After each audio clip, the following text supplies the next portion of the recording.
Good evening, everybody, and welcome to the Hustings. My name is Hamish Marriott Crosby. I don't know how I'd call myself, but I'm not sufficiently Olympian to be up on the stage with the aspirants there. But my role is actually very simple. I am to apply the procedures agreed by all the candidates and try and keep the meeting going in an orderly manner. I have no title. I'm merely acting as a link, a sort of, I don't know, a conduit perhaps, between you and those seeking election. I want to start with a couple of items of housekeeping, a little explanation of this evening's format, but first a safety announcement. For those of you unfamiliar with the layout of this particular hall, we have fire exits at the far end, down there, through the doors behind me, which is also, if you're caught short, where the toilets are, and down there through the main entrance. The assembly point is in the large car park opposite the hall. A plea to make sure your mobiles are switched off, or at least on silent. Lots of people reaching for their pockets. This is St Martin's Hustings. The candidates have already drawn lots and made their opening speeches in that order, starting from left to right on the bottom row and right to left, going through from right to left on the top. They will then have, that is stage right, your left. They will then have 3 minutes to make their initial speech, and there'll be a warning bell 30 seconds before the end, and then also when the time has elapsed. And they will carry on ringing until they stop talking. When it comes to the questions, I'll try and give priority, obviously, to the St Martin parishioners. I'll be asking for questions in batches of 3. And if you can please restrain your eagerness to shout them out until the man with the mic arrives, that's Mike Baudin, with a roving microphone. And would you give your name before you ask your question, for obvious reasons, and then for everybody knows, but also for the benefit of the television camera behind you. Your question must be addressed, please, to all candidates, not a particular one, and try and keep the questions concise, no long speeches, please. The candidates will have a total of 1.5 minutes to reply to any or all of the 3 questions. The order of the responses will be changed for each question. I mentioned it just now, the meeting is being filmed, but as per the wishes of the State Assembly. It's being done by a professional production company on behalf of vote.je. This is to provide information about the elections, and the plan is to have tonight's recording on the vote.je website tomorrow sometime. The company doing it is aware that you may not wish to be on camera. That's why they're right at the back. So I'm asking you if you're comfortable being filmed. And if not, then the camera will be fixed on the candidates only. Do you mind the occasional crowd shot? We're okay. So in theory, the meeting will close at 9:30, but we'll see how we get on. The first to speak tonight will be Alan Maclean.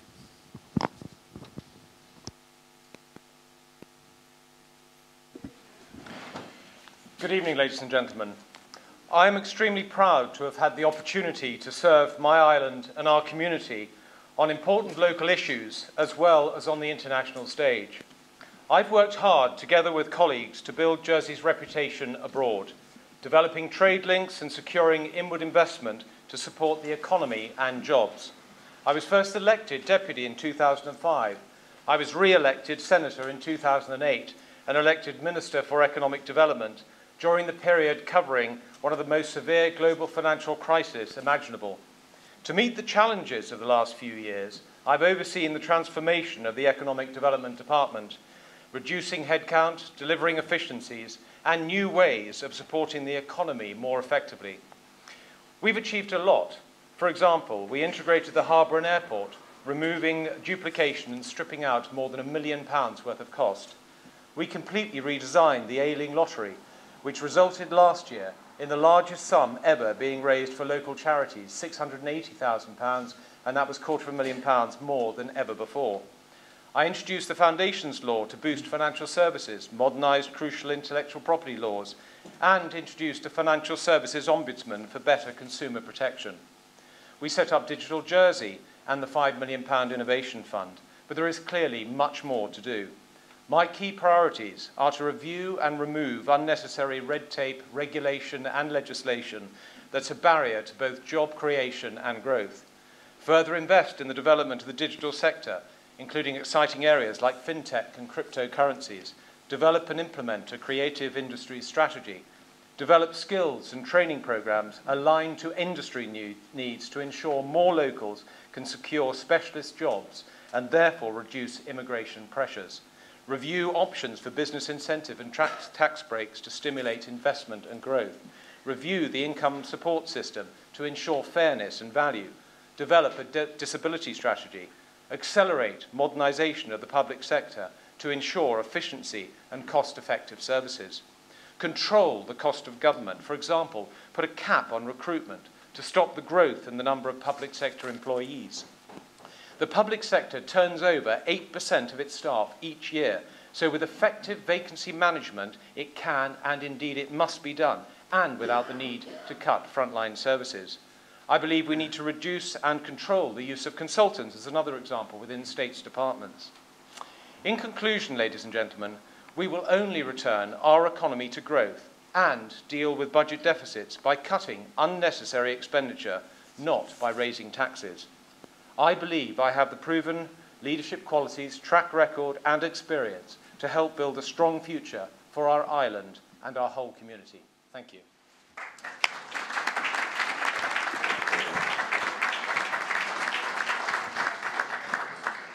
That was Alan Maclean. The next to speak is Malcolm Ferey. Mr. Chairman, ladies and gentlemen, you know, people have been asking me, where do you sit on the political spectrum? What banner do you fly under? And I answer that I'm an independent candidate, but I want what's best for the people of this island, and that transcends any political leanings. On a day-to-day basis, I see firsthand the problems that people face, and I would like the opportunity to make a difference and to tackle these problems from the inside, and that's why I'm standing in these elections. When you get a chance, I'd ask that you click on my website, malcolmferey.com, and you can watch my campaign video and you can see and hear the issues that I feel are important to me. And I'd like to highlight two of them to you this evening.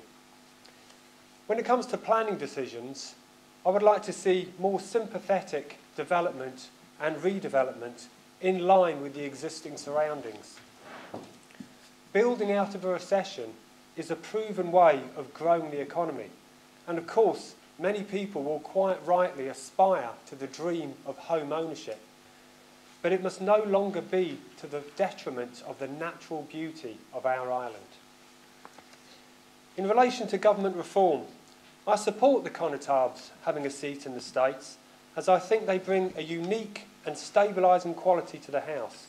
And this is something that we should think very carefully about before we abandon this well-established tradition. The Conrads provide a strong and vital link between the States Assembly and parochial authorities, and to remove them would be to the detriment of both, leaving us with parishes who in the short term may maintain an element of community identity, but with no voice at the heart of government.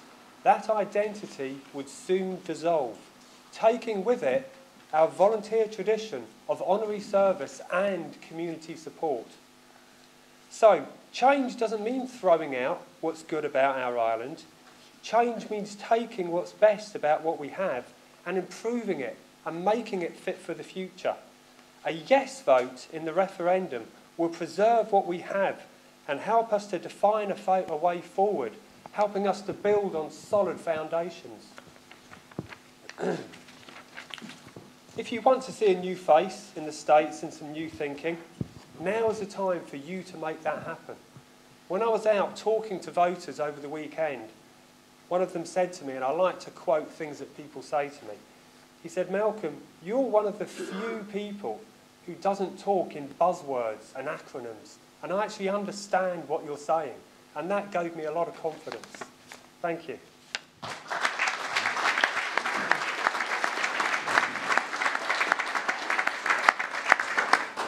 There are 3 seats up at the... no, there aren't 3 seats anymore at the front. Thank you, Geoff. Just to say that anyone who's seen this before, because you're here supporting, who want to give up a seat to a parishioner, don't feel embarrassed by so doing. There is 1 seat at the front if somebody wants. All right, I would ask the third speaker now to make his case, Konrad Kruszynski. Good evening, ladies and gentlemen. Thank you for coming to listen to me and other candidates tonight. My name is Konrad Kruszynski. In 2013, the survey highlighted a serious income gap, with 45% of islanders stating that they had difficulty paying their bills. and only 25% reporting confidence in the government. So what it means? It means that the sole focus on economic growth has left the island without consideration for population control and with creaking infrastructure. Another hotel is closing down to make way for profiting in the sale of flats. Youth unemployment is affecting work ethics and fostering idleness among young people. Is this the way forward? I think you already have an answer. I'm standing here to encourage you, the electorate, to elect me to the office of senator as a person above all divisiveness and free from any political alliance. I am the voice of ordinary people, and I will work for ordinary people. Those who work hard every day and pay their bills and taxes. Those who are faced with problems resulting from the ill-conceived system of socio-economic policy, which is unfit for purpose, and those responsible remain impotent and pull the wool over your eyes. Ladies and gentlemen, this is your call. Give me a chance to introduce new ideas that will improve the quality of your everyday life. Give me a chance to propose new opportunities and respond to your dissatisfaction and regret about the direction our society has taken in recent years. I'd like you to know that my candidacy for the office of senator is founded upon my sincere and personal desire to be closely involved in public affairs and speak for people's needs.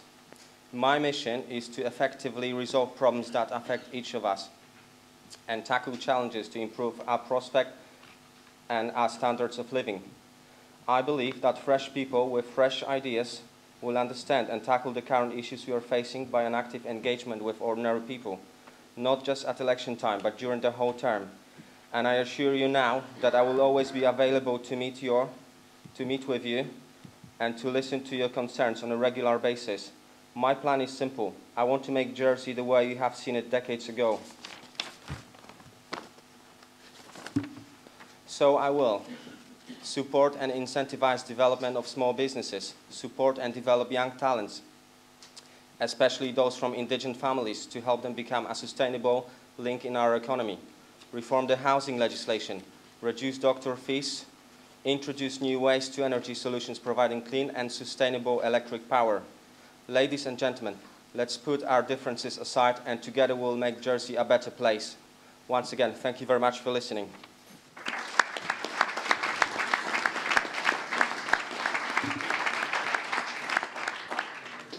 Thank you. Can I ask John Young to speak, please? Good evening, ladies and gentlemen. 3 years ago, I was elected deputy following careers in the private and public sectors, including former chief officer of planning. Since then, I've been chairman of the Environment Scrutiny Panel and completed over 50 public hearings and reviews.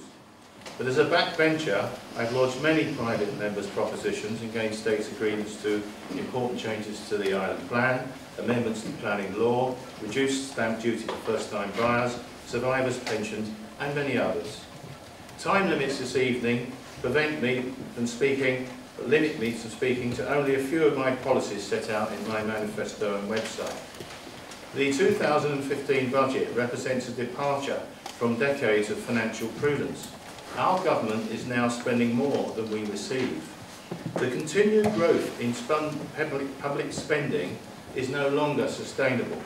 We have to review spending priorities and progress public sector reform. We must look at corporate overheads and review layers of management to ensure that they add value to our frontline services, such as health and education, which have to be protected. And of course, we have to ensure our health service is organised to meet the needs of our ageing population and improve access to primary health care for all, not just those who can afford it. I want to make sure we are developing a health service which is right for Jersey and we are not simply copying the NHS. Above all, there is a need to improve our government. We need a government to work in a way that suits our close community and builds consensus rather than encouraging adversarial politics. And in times of recession, we must build on our strength, take opportunities and adapt quickly. We must encourage new enterprise and remove unnecessary bureaucracy. Our education system needs greater emphasis on skill development to meet local employment needs. We must develop creative and IT sectors and open up new areas, including renewable energy technology. We must support and grow event-led tourism. Just look at the success of the Broncards Festival, Jersey Live. Despite the recession, the island is under pressure from development requiring continued vigilance. We've seen too many out-of-scale coastline developments which change our island forever. We must work to keep our coastal national park unspoilt. We need to maintain Jersey's independent character and support our community and voluntary services, and need to rebuild trust in our government and restore confidence. For these reasons, I'm standing as Senator. In this election, you have a choice of voting for change or for more of the same. We need a fresh approach. I have the capability and experience to deliver the changes which many people say they want to see. I humbly ask for your vote as Senator. Ladies and gentlemen, thank you.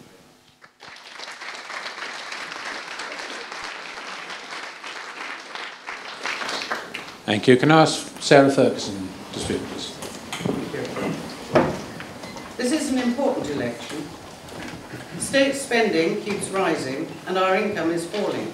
And we are told that the projected deficits are at the top end of what is appropriate.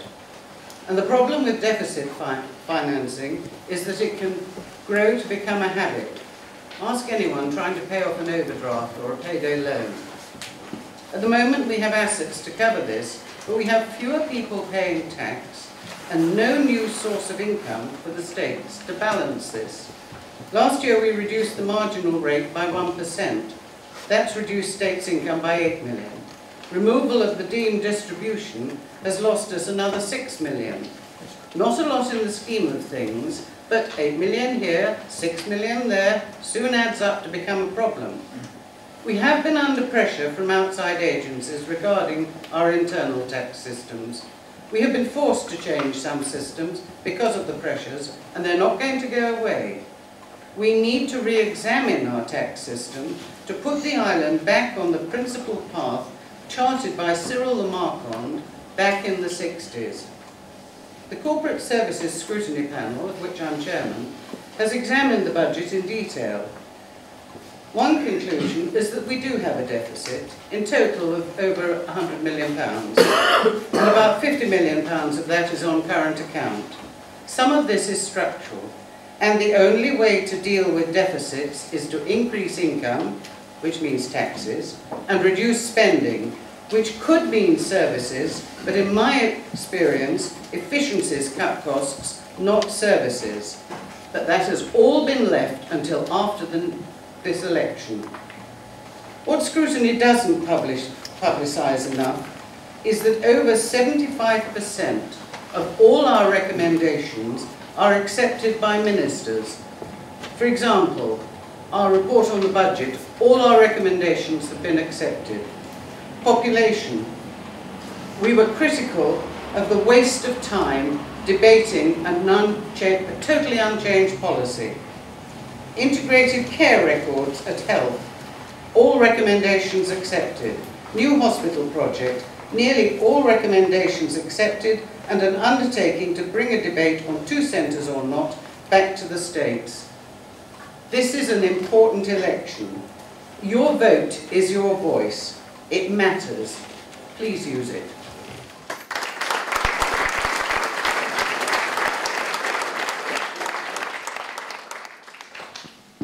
And can we next have Geoff Habin, please?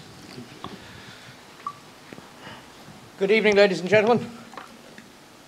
It is very nice to see a packed hall. Many here know me, others do not. I'm a businessman, I'm a management accountant. I have a proven track record in the motor industry, the airline industry, building development, retail, and consulting on varying projects around the world. It is imperative that we have an assembly that puts Jersey first. And I don't mean little bits of it, because that's what we're interested in. I mean the whole community. We need an assembly that is singing off the same hymn sheet for the good of us all. This is an important election. It will set in place changes to health system, social security systems, education, and the assembly itself that will last for very, very many years. These changes take time. It is imperative that we address them quickly. The states are supporting the economy at the top end with the finance industry, digital initiatives. Spotlight is now firmly on tourism, and all this is absolutely right and good. But I will say again, as I've said for the last week, we are ignoring the small businesses in the island that we depend on, all of us, for pipe bursts, or you need to go and buy something. We need these people to be there. These very small companies need a much lighter hand. If they can be allowed to do what they wish, they will actually make a great difference to unemployment and lessen the social security cost. Time for me to say something that I think is just common sense. We've heard about all the changes to health, education, etc. Bear in mind, education is slightly better than the UK. UK is rated at about number 20. There's 179 countries in the world. You know, we have systems that by and large work, but what we need to do is change them for the current day and for going forward, especially on health with the aging population. It is not something that people should be feared of or made scared of. We don't throw the baby out with the bathwater. We just have to change it to suit us. But by that I mean all of us. I have been asked where I stand on the constables and heritage of Jersey. I like the constables in the States, personally. I like the parish system. I like the honorary system. And if I may say, I particularly like the fact that there's 5 volunteers in each parish collecting the rates, as opposed to central government, where you're going to have to employ some. Ladies and gentlemen, I'm your fresh face. I would very much like to represent you. Put Jersey first, and I would like your vote. Thank you.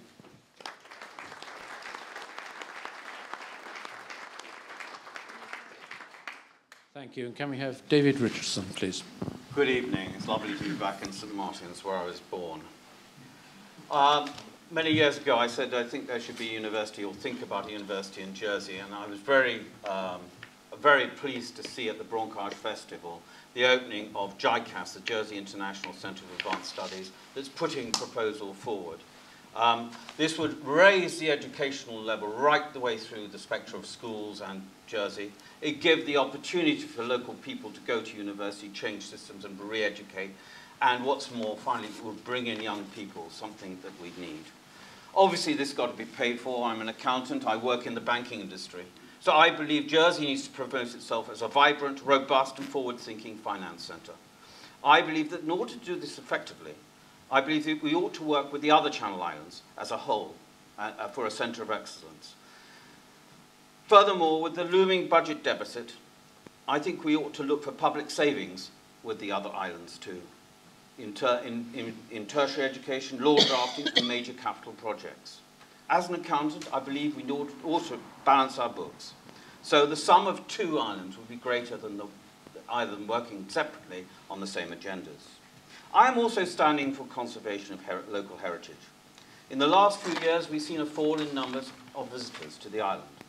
In order to halt this decline, I think we need to protect our countryside and prioritise town developments over country developments. We need to split the role of planning and the environment into 2, such that we have an effective environmental minister. We could start then producing a more balanced economy. If we had had an effective environment minister, we would have probably avoided that green sludge we get down in St Albans, the endless debates on Plymouth, probably the excess overpopulation debates we've had. Unlike what Mark Beaulieu says, I think we can restrain our population, and we do quite effectively.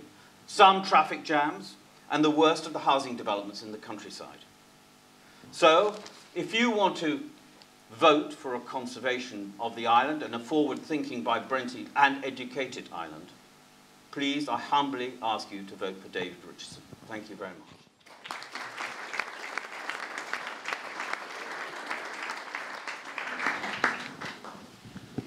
And the next to speak is Zoe Cameron.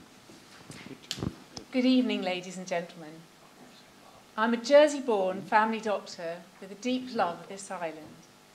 I was brought up understanding the Jersey tradition of serving and representing one's school, community and parish. As children, we were taught to be pleasant and helpful to tourists as they underpinned our prosperity. We were proud of the fact that Jersey people were known for being friendly and helpful.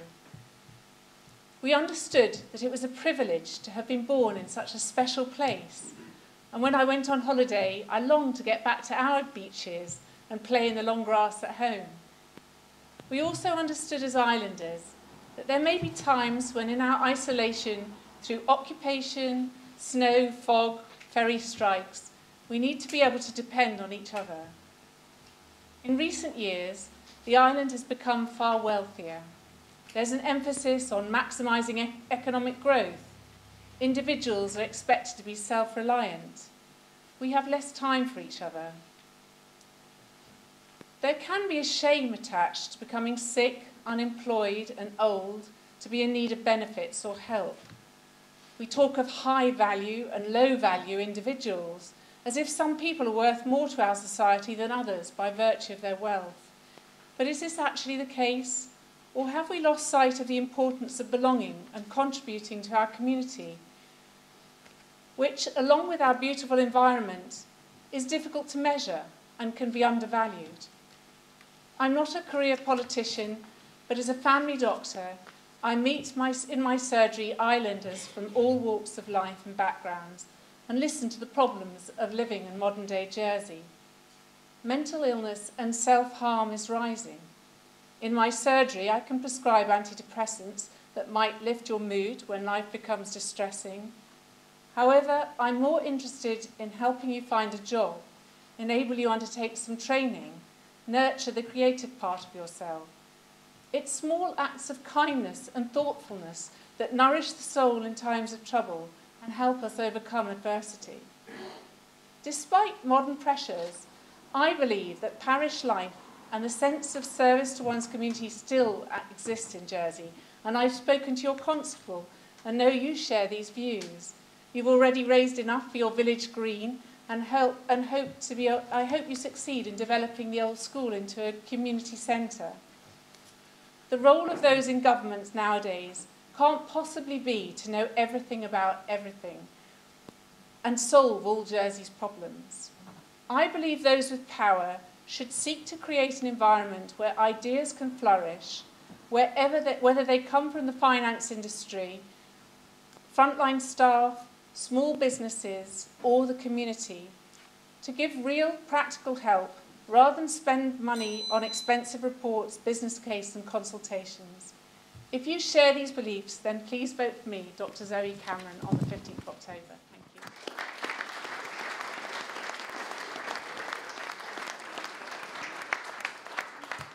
Can I ask Philip Ozuf to put his case, please? Ladies and gentlemen, good evening. All of our previous hustings remarks have been online, so what I try to do, I know that many people have access to the internet, so I try to make some new observations at every one of the meetings, because all of the other ones are online. I thought about what I could talk about which was relevant to St Martin, and I thought about St Martin's past, present and future. Past, I stopped by earlier this afternoon to St Martin's Roman Catholic Cemetery, at the church where I spent much of my youth and where most of my ancestors buried. Two of my ancestors buried there are named in the Roll of Honour from the First World War. Two uncles, great uncles, who lost their life in the First World War. A second, just a memorial stone of my other great uncle that lost his life in Auschwitz in service of the French army in the Second World War. Why is this relevant? Well, ladies and gentlemen, I believe in respecting the past, and I believe in this years of remembering the 1418 war, we should remember the sacrifice that was given that allows us to be up here and for us to be holding free and fair elections. And secondly, next year, I think it's really important that we use Liberation 70 to celebrate, to commemorate everything that we have achieved in Jersey over the last 70 years. At present, secondly, I drove past the fantastic homes that you have delivered in St Martin's, the elderly care homes just at the back of the Catholic Church, and the first-time buyer homes that are just around the corner here. In my time at Treasury, I have supported parish schemes, and I encourage you, your constable and your deputy, to work with the Estates Treasury, whoever's there in future, to get some capital to invest in homes for the parish. I think that's the parish scheme and the parish system at the best. I'm not wearing my yes badge because it's fallen off, but I support the constables in the States. Future. There's been much talk about deficits and spending. What I did just before coming here is I drove past the new St Martin's School. Yes, we have been investing, ladies and gentlemen. We've been investing more money that's coming in a recession, because that's the right thing to do, to leaving a lasting legacy of better education. I commend your head teacher of St Martin's. I think she does and her staff a fantastic job. And I think that that school is going to be a model of everything that is great, that is existingly good in our education system, but is there for the future. Ladies and gentlemen, I have a track record of 15 years being in the States, taking some of the toughest decisions. And I hope that commitment and that hard work is earning and deserving enough of one of your votes on election day. Thank you.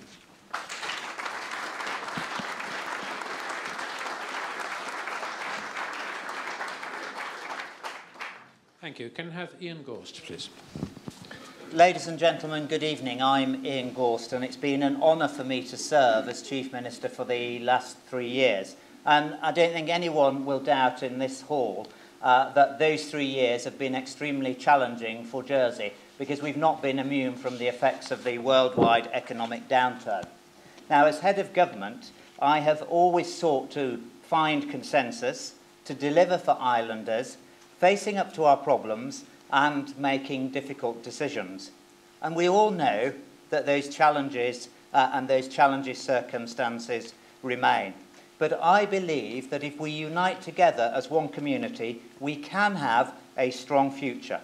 I also believe that more than ever, we need to foster an environment that encourages economic growth and diversification. This evening, although I see at least one headmaster in the room, I'd like to focus on education. And can I start by saying, and you're probably going to hear this quite a lot this evening, that I'm pleased to have played a very small part in ensuring your new school is now delivered, simply, which seems to often be the case in my job, banging people's heads together. You have got here in St Martin excellent teachers, and you will soon have the teaching environment which I believe can serve the next generation well. We've heard, of course, over the last few days, a number of emotive and overstated comments about our current system. I know that if we were starting with a blank piece of paper, we would not start with the system that we've got. But we have to start here. And we can either be system-centred or we can be child-centred. And I believe that we've got a choice over these next few months and years.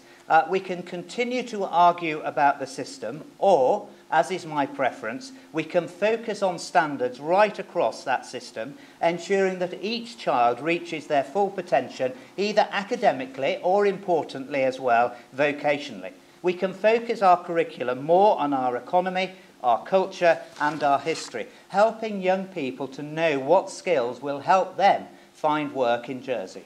We can give our schools more autonomy. We can make sure that we appropriately support not just vulnerable students, but also their families, and we can do it earlier. I was pleased on Friday to sign a partnership agreement with Jersey's largest teaching union, an agreement that recognises we need to work together, government, teachers and of course our community, to raise standards for all and to enable all children to reach their full potential. Of course, we've done many other things over the last 3 years. We've helped 4,500 islanders into work. We've created Visit Jersey. We've supported agriculture. We started medium and long-term planning. And we've also introduced long-outstanding social legislation to ensure economic benefits filter down to all islanders. I would be honoured to be given the opportunity to utilise my experience, motivation and energy to continue to serve you and to build a healthy and secure future for us all. Thank you.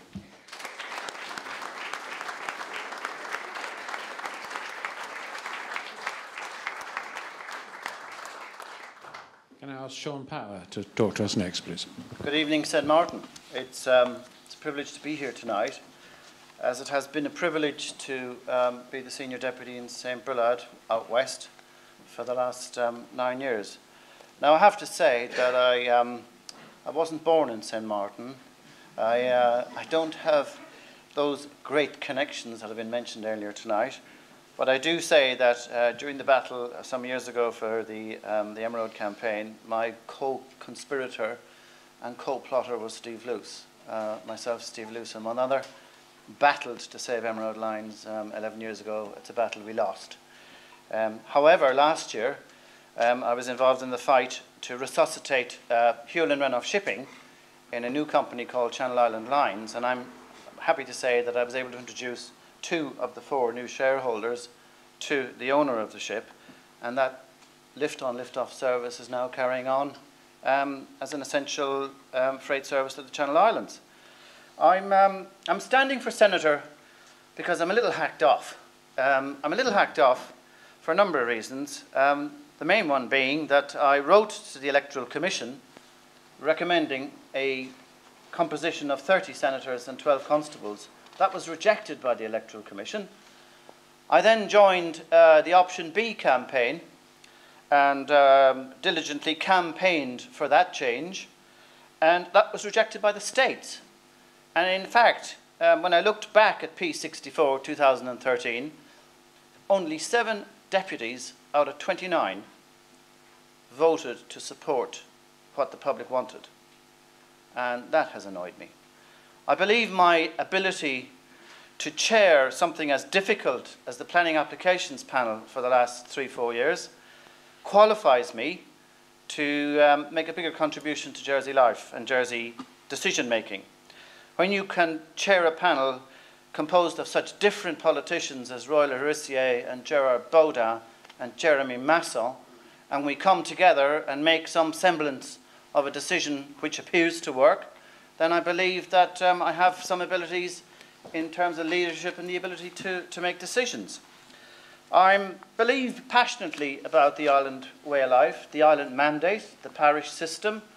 I believe passionately in the constables. I'm wearing one of these. And I believe in the extraordinary role of the bailiff over the last 700-800 years. I will defend these things as passionately as any Jersey man and any Jersey woman. I've been in Jersey 32 years. So what else can I say? Well, apart from doing planning and having worked at housing, started the transformation program, Andrew Green finished it. I'm also vice president of the animal shelter, the JSPCA. I started a charity called Sanctuary House, Caring Hands, with Mark Bond and Colin Taylor. I'm on the Community Relations Trust. I drive trucks to Romania, and I do a lot of other things that I can't tell you in 3 minutes. But I would ask you to read my brochure, which you're probably sitting on, or you have it on your lap. So I'm Sean, I'm standing for Senator, and I just hope, here in St. Martin, some of you or all of you will give me one of your 8 votes. Thank you very much.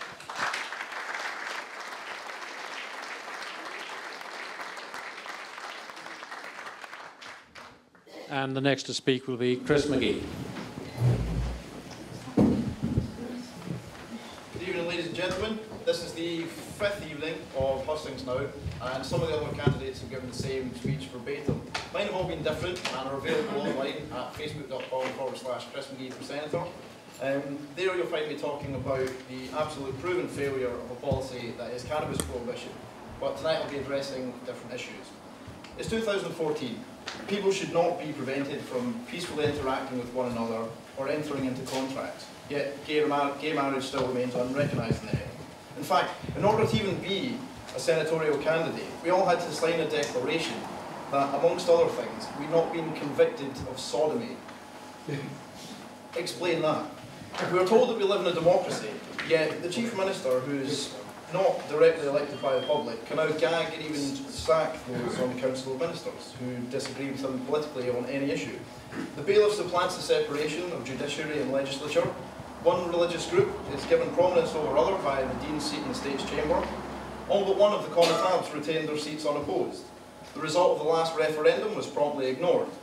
We've seen a 66% rise in GST after over 20,000 people signed a petition against its introduction in the first place, which was also ignored. Ladies and gentlemen, does this sound like a democracy to you? No wonder the public has lost faith in the current makeup of the states. I can't blame them. I'm glad to see it's not the same this evening, but at the last Hustings in St. John, I was told by a parish official that the turnout had been the lowest he'd seen for 36 years. The island is in debt, but for some last-minute jiggery-pokery, the books are not balanced. The public purse has a deficit of around £100 million. We saw a 1% tax cut recently, just in time for the elections. What do you think will happen after the 15th? The cost of living is increasing rapidly, wages in real terms have stagnated. The threat of higher GST, stealth taxes, and according to the property tax green paper, you may find yourself lumped with a tax bill simply because your house went up in value, even if you haven't sold it, even if you haven't considered selling it. My degree is in law, but that doesn't take it doesn't take an economics professor to realise you cannot tax yourself into prosperity. The self-employed are particularly overtaxed, in my view, which is holding the economy back. We need to get rid of any and all unnecessary red tape to ensure the stability of small and medium businesses. Contributions for the self-employed are overly burdensome and ultimately hurt the consumer. I'm also campaigning for GST to be removed from local organic produce at every level and from children's clothing to help those starting families. Likewise, I've pledged to give 10% of my salary to local charitable causes chosen by you, the public. I am the youngest candidate, but it's not about me, it's about the issues, and ultimately it's about you. The vote.je website slogan is, do nothing, expect nothing. I believe a more accurate slogan would be, do nothing, expect what you've been getting. As there are people sat in front of you who thrive on the public's largely apathetic attitude towards politics. I'm certainly not one of them. If you agree, vote Chris Magee. Thank you.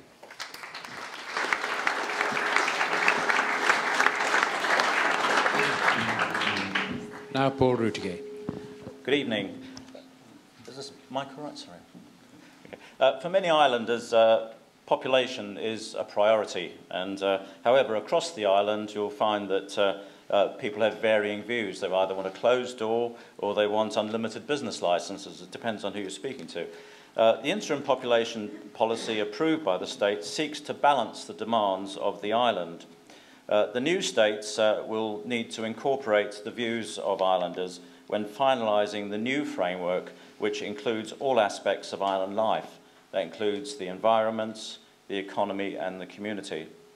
When all views have been collated, we will be in a better position to know what skills and size of population is needed. The Control of Housing and Work law, which I guided through the states, is deliberately structured to ensure that it'll meet the aspirations of our community. In recent days, we've heard that some comments regarding our education system. It should be recognised that our schools and colleges are producing some well-educated students. However, perhaps there needs to be a refocus of the curriculum to ensure that there's skills being taught and aptitude and the desire to work so that they're ready for employers. Work-ready students will reduce the need to bring people into the island. Our business community need a fiscal and regulatory environment which encourages growth. It must not be forgotten that wealth generators pay taxes to fund the services our community require. However, controlling the level of taxes must be a priority for a stable and prosperous economy. I have undertaken and completed as Assistant Chief Minister several significant complex projects. This year I led the debate of the Charities Law, which was enthusiastically welcomed by the voluntary and community sector, and I hope if re-elected to continue that to the next phase of the law.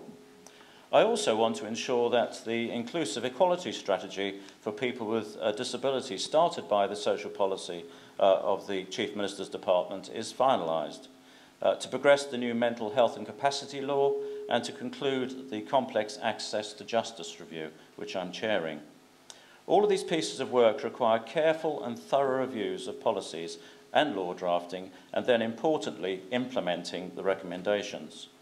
Whilst a great deal has been achieved, there is still much to do. Whilst we're considering the options for the new hospital, I will be putting pressure on the new Health Minister to focus a real energy on social services for people with mental health issues and for children and adults with learning disabilities. These are challenging times which require clear thinking, and I do hope that I have shown that I have the skills, compassion and business sense to make sound decisions. If you would like me to continue working for you, then I would be pleased if you would consider me for one of your votes. Thank you very much.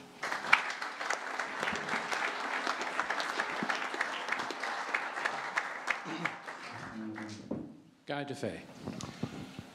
I'd like to speak to you tonight about public service and self-service.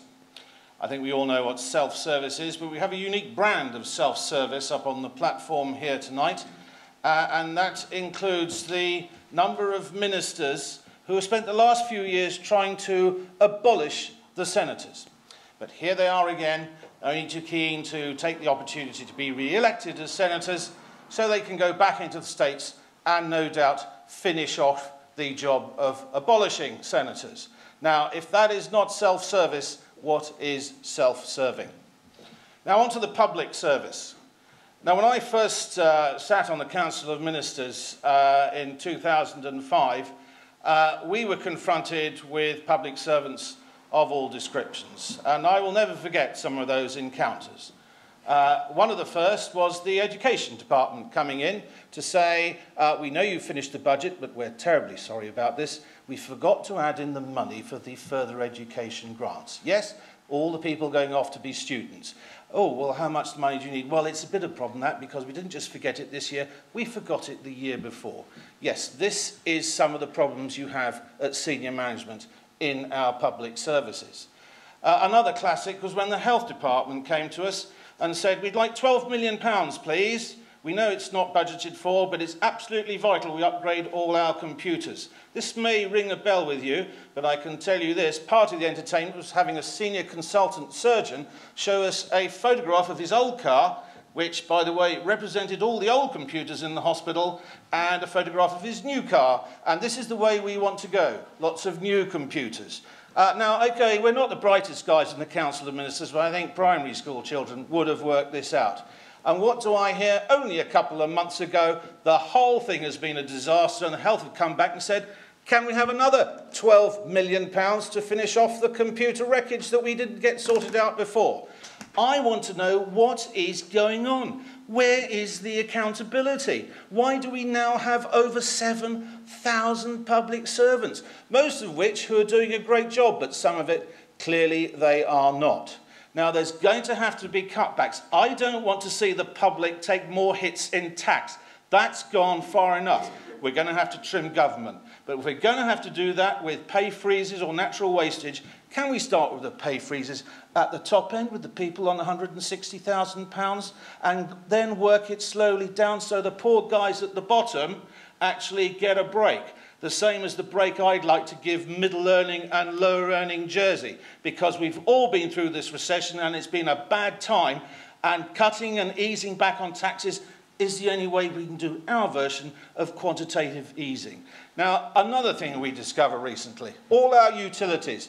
You thought that they were owned by the states and therefore work in the public interest. How wrong we all were. No, they're all there to make a profit. I say we need to have a complete look at this, turn it round. I'll do it honestly. I hope you'll vote for me.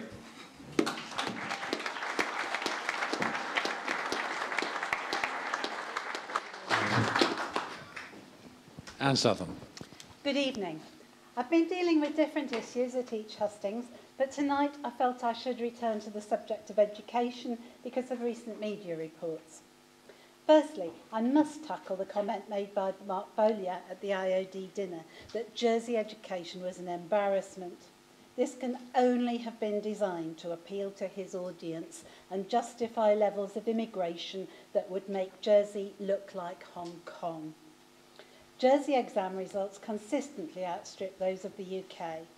What Mark Bailhache said was deeply insulting to hard-working teachers, and I can see some in the audience, who are constantly striving to raise standards.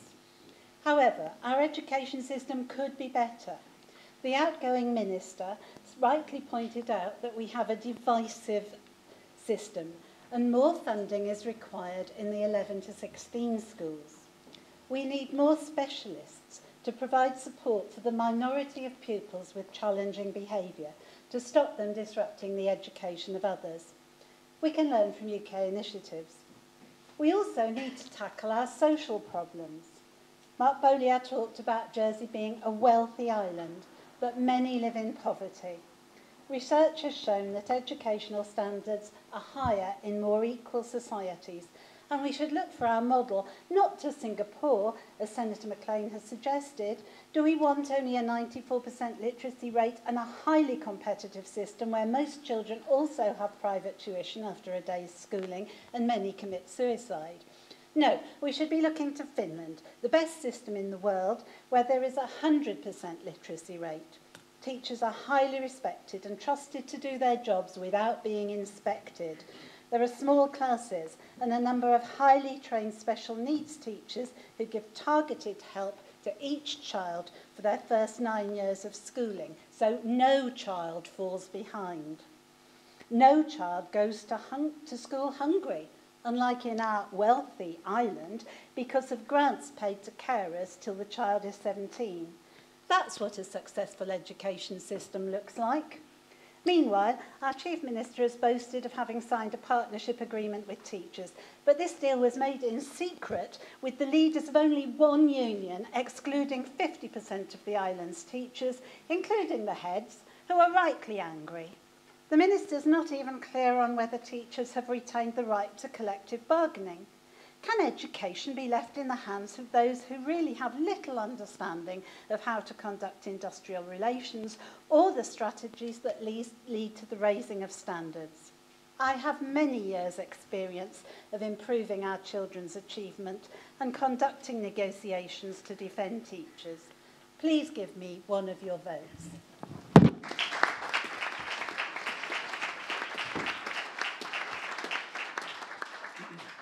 Now, Lyndon Farnham. Good evening. When I set off from St. One earlier today to make sure I made it here on time this evening, I couldn't help but being impressed, like other candidates tonight, with the very impressive new school that's taking shape up the road, which leads me to just to pass comment on the rather inept, I think, headline in the JEP, namely, our education system is an embarrassment. Not only do I think that this statement is overly harsh on our teachers, but it's also very unfair on our children and young people who are working very hard and generally very successfully in our education system. Is our education system an embarrassment? No. Could we do better? Yes. Does our education system need review? Yes. And in supporting a review, I am particularly keen to encourage schools to place more focus on skills. Skills taught at a younger age. The skills that will prepare our young people for work in our economy. Vocational skills, life skills, character development, good citizenship, and the passing on of our own heritage and history. And in order to focus on its critical key objectives, I will propose that education becomes a standalone department, and that responsibility for sport and culture, which are now also recognised as important economic drivers, are moved into the Economic Development Department. I believe that it is also time to give serious consideration to the ring-fencing funding for schools and hospitals. Ladies and gentlemen, I am the Serving Assistant Minister at the Home Affairs Department, where I hold special responsibility for the Jersey Fire and Rescue Service and the Prison Service. Now, I know we're all extremely proud of our excellent emergency services, but I am especially proud to have served there during a time where we have seen many improvements, including positive change to our police force, which has led to more public confidence. And I'm pleased to report this evening that crime levels continue to fall in Jersey. I have successfully brought a number of propositions to the state since being re-elected, including a move to introduce political accountability for our justice system, and I now serve on the Justice Advisory Panel and the Bailiffs Consultative Panel. I'm the immediate past president of the Jersey Hospitality Association and continue to champion tourism as an important pillar of our economy. I fully support the long overdue rejuvenation of Fort Regent, and I'm leading the campaign for a 50-metre pool and associated facilities. I also led the campaign to keep the island-wide mandate in the office of Senator, which I'm pleased to say is alive and well, and long may it continue. If you elect me, I shall be seeking the position of Minister for Economic Development, not least because I believe that we must now put economic prosperity back at the top of the agenda, because in real terms, despite all the good work that we hear is being done, Jersey's economy is at its lowest level since 1998. There's a lot to do to safeguard our future prosperity, for which we need people with real experience. We need people who are sensible, able and proficient, so we must choose our representatives carefully. I do not favour party politics. I favour team politics. I favour working together for Jersey. Thank you.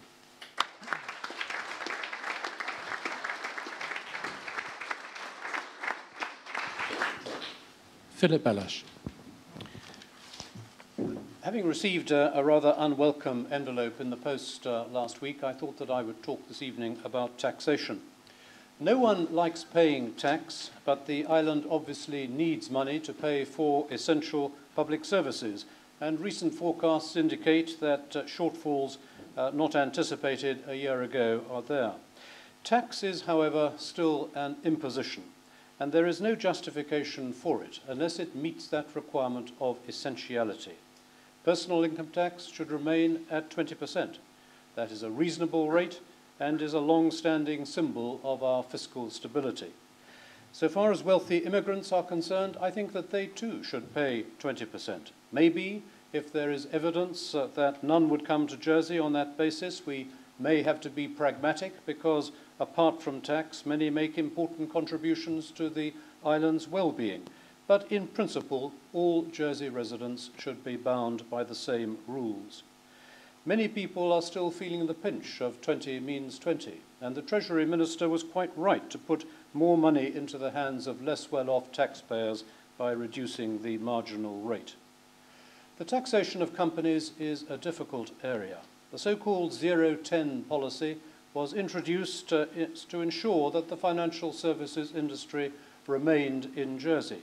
It was introduced partly because of international threats, but also partly because of competition. The Isle of Man reduced their corporate tax rate to 10%, and other countries followed suit. If our tax had remained at 20%, the banks would have gone. So now they pay 10%. The zero part of the policy enables overseas investors to deposit money here without paying tax, and that creates profits for the banks, upon which substantial taxes are paid. It is unfair that businesses owned by local individuals pay tax, whereas those operated by companies do not. And I hope that it might be possible to find a solution to that problem. GST is an effective and reliable way to raise revenue, but it should not be allowed to rise above 5% for the foreseeable future. That means no complicated exemptions, which would only add civil servants in the taxes office and push the rate up to 6 or 7%. Exemptions mainly benefit the better off. GST should be simple, broad, and low, and protection for the lower paid should come, as now, through the income support system. Thank you very much.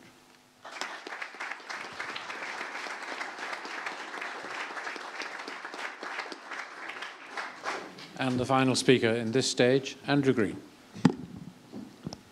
Thank you. My name is Andrew Green. Just remember the colour on election day, please. I'm a Jersey family man and I'm passionate about my island. You know, it's customary at election time to promise to do a whole host of different things, all of which may be well-meaning, but may not, of course, be achievable.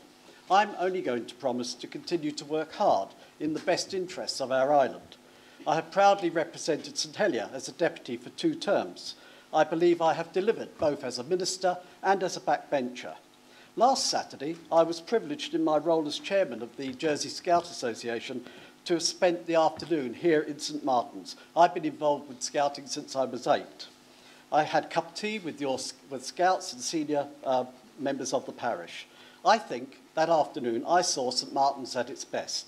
Today, I've spent the day in St Martin's, outside your local shop, and knocking on doors around the parish.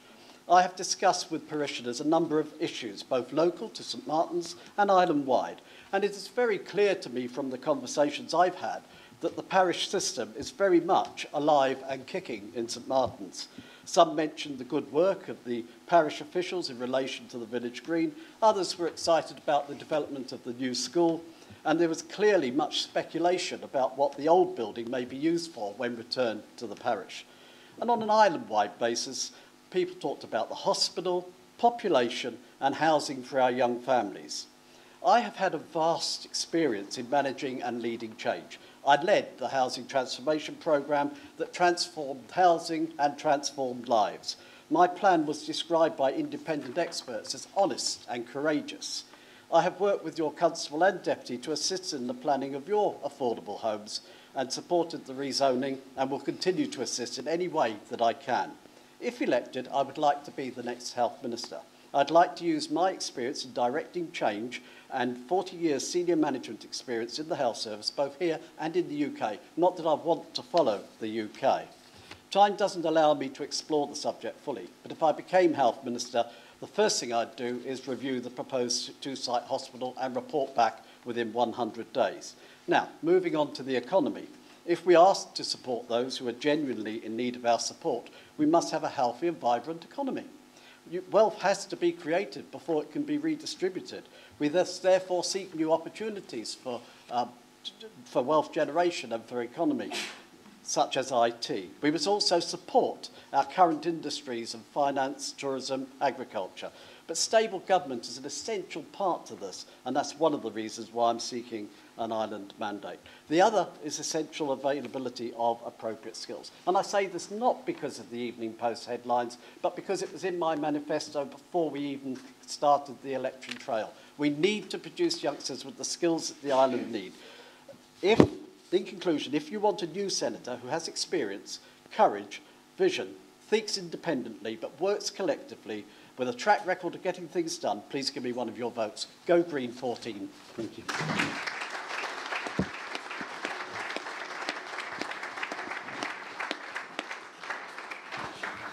Mine, obviously, your thanks to all the speakers. We move on to question time. As I said earlier, I'll try and give priority to St Martin's residents. I cannot admit to knowing everybody in St Martin's, so I do rely on your honesty for that. I'll be asking questions, as I said, in batches of 3. We'll be taking 3 questions at a time, and the candidates will answer, yes, no, and perhaps, or go into a bit more detail, answer all 3, or indeed any of the questions posed.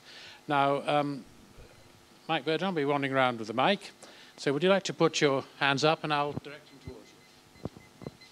First 3 questions, please. Who wants to ask a question? One there, gentleman there. Can I get another 2 ready? Sam Full. Are you in favour of the proposed new property tax, and what effect do you think this will have on the parish systems?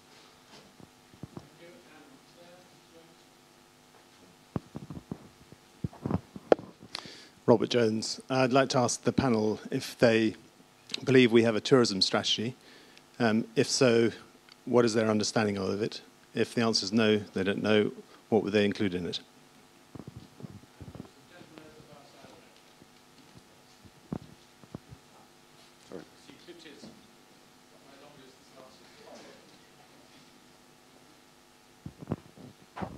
Thank you, Hamish. Jim Pershard.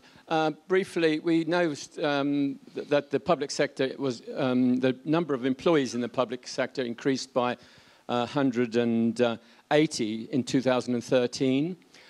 We are reliably informed the employment numbers in the public sector has grown by over 100 so far in 2014. Public spending goes up year on year, despite the fact that we're told the government is making savings. Is there no end to this?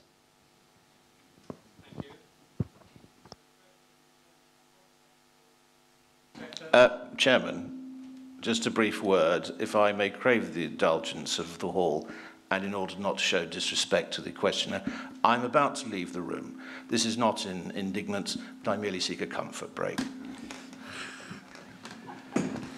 That we really needed to know. Thank you, Guy.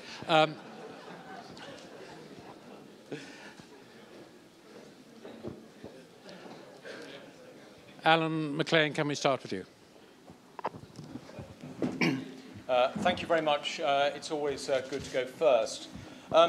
Ladies and gentlemen, with regard to the public sector, Jim's question, yes, we've seen the public sector numbers grow year on year. I find it frustrating. I mentioned in my opening remarks that there is, in my view, a fairly simple resolution to this issue, and that's strong and effective vacancy management. The states have a turnover of staff annually of 8%. 3% of those are non-essential, non-critical frontline staff, so not likely to affect essential services. It has to be managed centrally. That's the only way it will work. We operate under silos at the moment to too greater extent, and until we break that down and implement this vacancy management, we can't stop the headcount growing, and that's something we must do because it is an easy way to control the costs. Robert, with regard to the tourism industry, I established the Visit Jersey, or in the process of establishing Visit Jersey. One of their roles when in place will be to look at revising the 2004 tourism strategy that's currently in place. Quite simply, it's there to seek to grow the tourism industry. We haven't seen that in recent years. I've protected and ring-fenced the tourism budget in my term. I think it's very important to do that because it's an essential industry. It quite simply supports a huge number of small and medium-sized businesses within the island, which are critical lifeblood to the island's economy. We must invest in tourism, but we must do it selectively and make sure we get a good return on the investment that we make. As far as the property tax is concerned, Sam, I didn't believe the consultation should have come forward. I thought it was ill-advised, timing-wise, to do it because confidence is really critical and it impinges on Mr. Maclean. confidence. Malcolm Ferey. Thank you for those questions. I'll take them in order. Sam, the property tax, obviously it's a consultation document at the moment, so it's important that people look at that and understand it. I think most people see it as a breaking up of the parochial way of doing things and view it with deep suspicion. Perhaps it's a way to eventually get us to pay more. There are some good elements in it, but I think overall people are viewing it with deep suspicion. Robert, in relation to tourism development, at the moment we're investing £6 million per year in tourism. Now that amount is reducing year on year, and our tourism is reducing year on year. So which one is driving it? I believe if we invest more into tourism, now is the time to do it. You know, we're coming to the end of an economic cycle. We are starting to see light through the end of the tunnel. Now's the time to invest, to get people to come back to Jersey. And let's be smarter about the way that we advertise ourselves. Glossy television adverts are great. There's so much more that we could do. There are much easier, cheaper ways of reaching people and being smarter with our advertising. That's not to neglect the traditional ways of advertising, but build them up and support them with other ways of pushing our agenda forwards. Jim, the public sector. The way we're going to reduce the number of civil servants overall, or to get them redeployed, is to stop our government departments working in silos. And a big part of that is going to be e-government. And by that, I mean using technology so that government departments work together and are more efficient and more joined up. Thank you, Mr. Ferey. Konrad Kruszynski. Ladies and gentlemen, I'm not a tax specialist on the property tax. I won't even take a voice in that. Looking at the situation around, and actually most recent example of the hotel closing down, it doesn't look like there is a sustainable model and strategic approach to rejuvenate tourist industry in Jersey. Simply, we don't invest enough in young talents. Shopping in Jersey is too expensive, and we're not making enough of our resources. Thank you.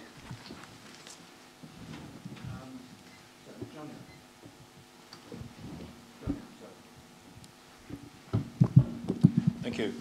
Tourism, we certainly seem to have neglected our main industry over the years, and it's something that I'm pleased we're putting right. Obviously, we've had a good year, we've got to build on that, but event tourism, I absolutely think should be right up there. Environment, heritage, culture, sports, arts, the lot. We should be supporting them because they bring people to the island. People now come to events and for a purpose, and that's what we should be encouraged in tourism. Am I in favour of the property tax? Well, the reason why we've got this paper, when you read it, it's all dressed up in theoretical, academic, abstract language.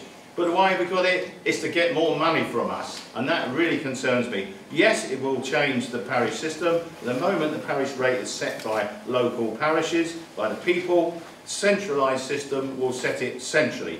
Gives a massive tool of power to set those rates and impose extra tax. I'm in favour of the windfall tax on zoning of land, not in favour of tax on property values. That goes back to the sort of feudal system almost, the poor law. Absolutely not. Are there alternatives to growing our public sector? Very much so. I have been at the top table of chief officers and I've seen these silos. They work against reviewing priorities. All of our processes to look at our priorities, set which is important, which is less important and which is optional.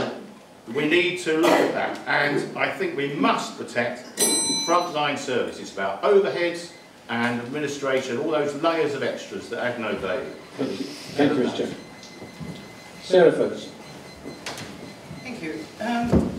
Yes, the property tax, the centralisation of rates, I think, would take the heart out of the parish. I think it's a very bad idea. I don't agree with it, because I don't want centralised government. I want it pushed out to the parishes. As John Boothman said, the policy had the hallmarks of failure and desperation. Robert, the tourism strategy, yes, I'm all for background advertising, event support. Monte Carlo have an event every month to pull people in. I'm actually a director of a hotel, possibly a conflict, but we do our own marketing. If we waited for tourism, we'd still be waiting. There wouldn't be a hotel. Jimmy, the public sector employees, yes, I think we've got to get this across to the states that savings mean an actual reduction in the bottom line. I can remember you asking that question in scrutiny. Departments must evaluate what they do. You know, is it essential? And we need a proper systems approach, not just this lean setup, and a proper project management of reform, efficiency, savings. You know, it's got to be done properly, and our project management in the States needs attention at the moment.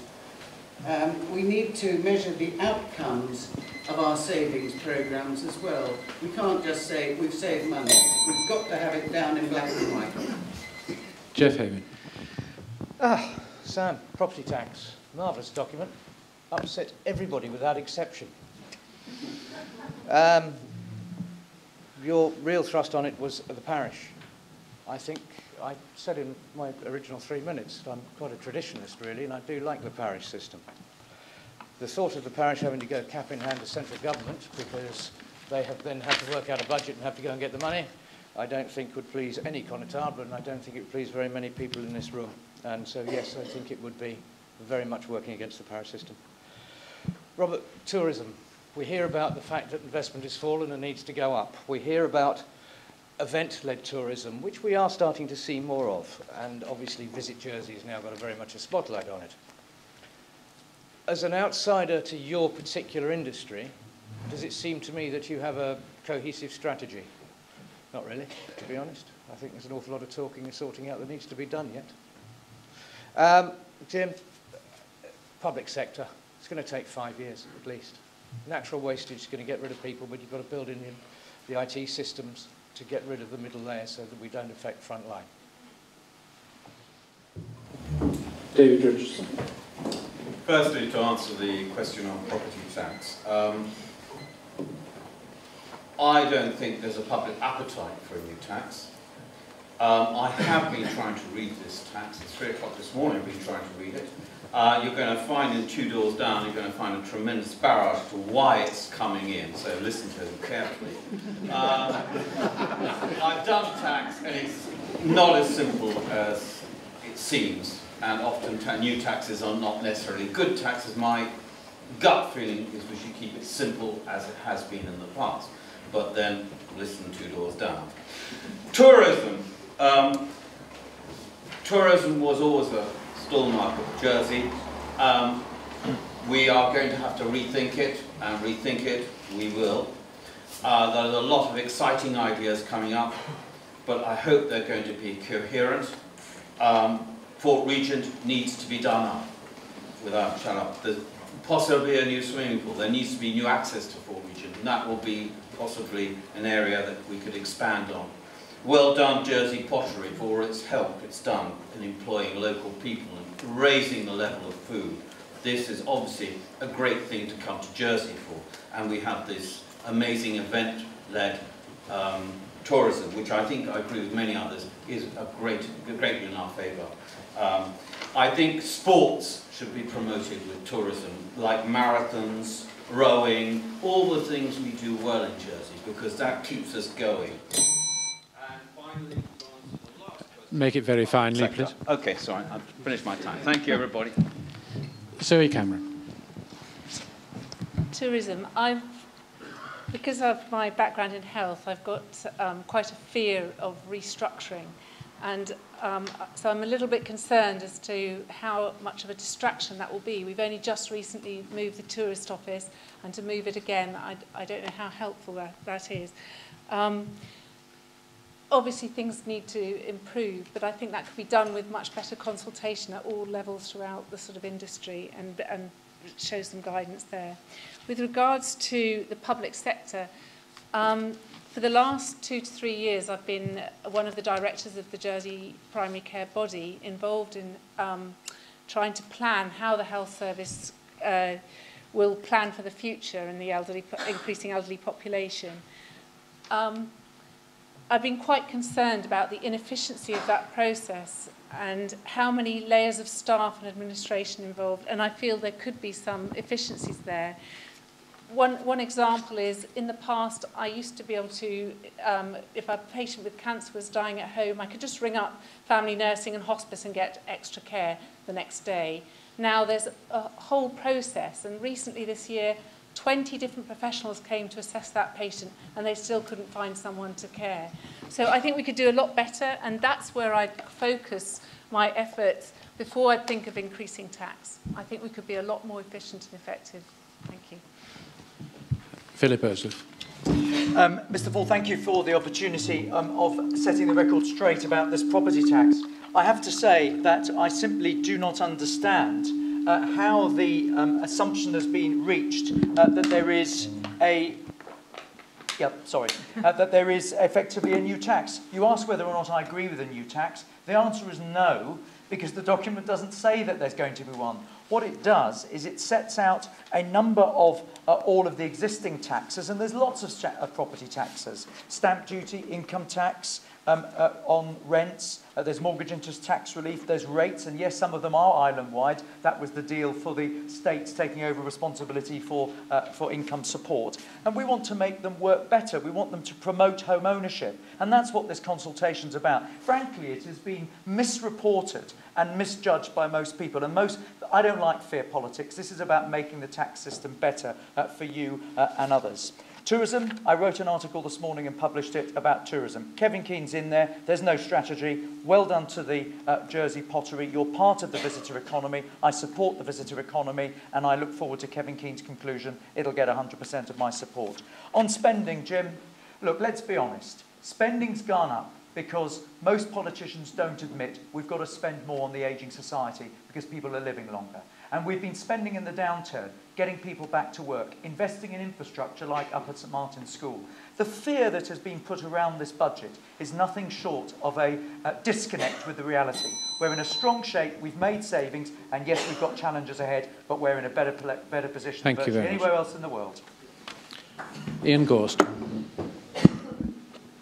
Thank you very much. Yes, you've just heard the barrage, as David suggested, but it's absolutely right. There is a need for modernisation, there is a need for fairness, and there's a need to promote home ownership, and I think they're positive things. And the decisions will only be made when the community has had their say, and that's exactly as it should be. Sometimes Treasury can't win. If they're open and honest about things, people get upset, and if they're not, people accuse them of hiding things. But anyway, that's the problem of a political life. Tourism, yes, there's the high-level, almost articles of faith that we think we can reinvest in tourism and help people love it again. Kevin is actually going to start to deliver some of the details, as is the new CEO. You've heard it on this panel tonight. It's events, events, events, and we need to keep thinking and be creative, but they take a lot of work and they take investment. That's what the TDF fund is there for, and that's why this government has maintain the tourism budget. It's the bottom line, Jim. If we try and deliver headcount changes and we manage the headcount, departments then just bring in temporary workers. So it's the bottom line, and this budget actually starts to deliver 2% savings. That will manage the headcount in the public service. Modernisation will manage it, but it will manage it in such a way so that people can be retrained and put elsewhere, or they can get jobs into the private sector. It's an important issue. Savings have been made, but we're going to continue to deliver savings. But let's not forget, and I would say this because I'm an accountant, it's the bottom line. Follow the money and other things will work out with efficiency savings in due course. Thank you. Sean Pye. Briefly on property tax, John Boothman's article in last Thursday's JP. The best possible advice I can offer the Treasury Minister is to take this document outside after dark and bury it in a deep and unmarked grave. Few will mourn its loss. This green paper bears the hallmarks of failure and desperation. Failure to get a grip on states' finances and desperation to balance the books. But onerous new property taxes are not the answer, and they will threaten the parish system if this goes ahead. Robert, there isn't a tourism strategy that's integrated. We need to promote what we knew as the golf, the sailing, the event-led stuff. If I was to say to you that La Cotte and the Coin Hoard are in the same league as Stonehenge and Giant's Causeway, and yet we don't market it outside the island, so we need to do stuff like that. That's culture. That's the culture side. The same with sport, with sailing, with golf and all that kind of stuff. And we can promote the island for good food, hospitality and everything else. Finally, Jim, we don't need public servants to clean toilets and design office blocks. We simply are involved in stuff. That's the states are involved in stuff we shouldn't be involved in. So the priority is to reduce the public service in areas that we can reduce it and then cut through the waste. When a senior civil servant says, I'm so busy, I need an assistant, what happens? He gets an assistant and then he gets promoted up to a final salary pension plan, which is unaffordable for us. So we've got issues like that. I could go on, but that is in a nutshell. You can't. Chris Magee. Said there about the property tax, I don't support it, and I think it would rip the heart out of the parish system. I don't think that rates should be centralised, and I don't agree with a lot of the propositions that are in there. I mentioned the unrealised gain potential taxation there, and I think it's a joke, to be honest. Tourism strategy. What was said before about hotels doing their own marketing, I think there's a lot to be said for that. When I'm booking a holiday, I don't know about you, I look into things that, okay, what does this place have that other places don't? What's it offer as something unique? And the Coin Hoard is something that I have seen, and it's very impressive.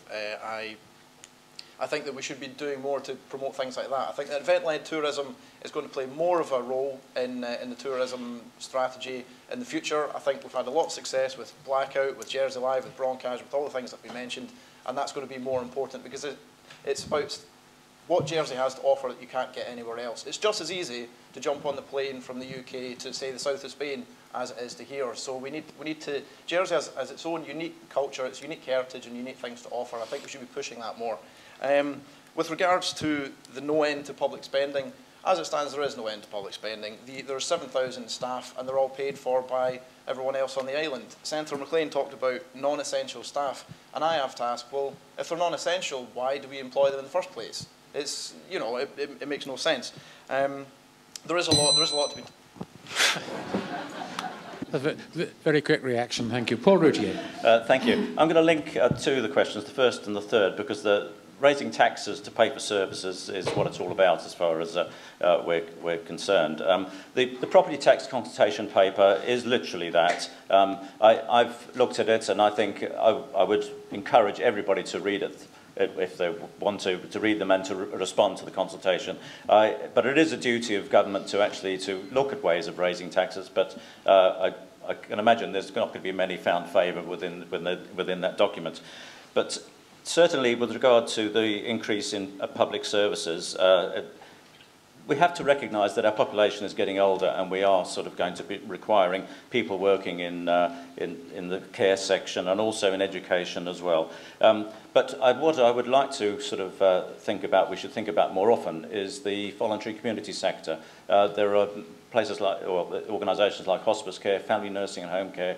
They are all very valuable organisations which do help us to provide services, and we should possibly be using them more often. And I'd like to congratulate all the Conitops for their parish community support teams. I think they are fabulous initiative which helps everybody within the community to support each other. With regard to tourism, I don't know what the trust strategy is now. I'm expecting Kevin Keane to come along and tell us what it should be. And once that's resolved, hopefully we'll be able to get really behind it to ensure that we can give it the necessary funding that's required. Guy Faye. Right, I just want to finish off my utilities point, which is simply this. If you're paying profits into the Treasury and they get multi-million-pound cheques, it allows the states to carry on wasting money. I'd rather we turn it on its head and you got the lowest achievable water rates, the lowest achievable call charges, the lowest achievable electricity rates. That's the way we should be approaching our utilities. Now, property tax, consultation paper, probably going to die on its feet. Don't worry, if you are worried, get stuck in. The public sector.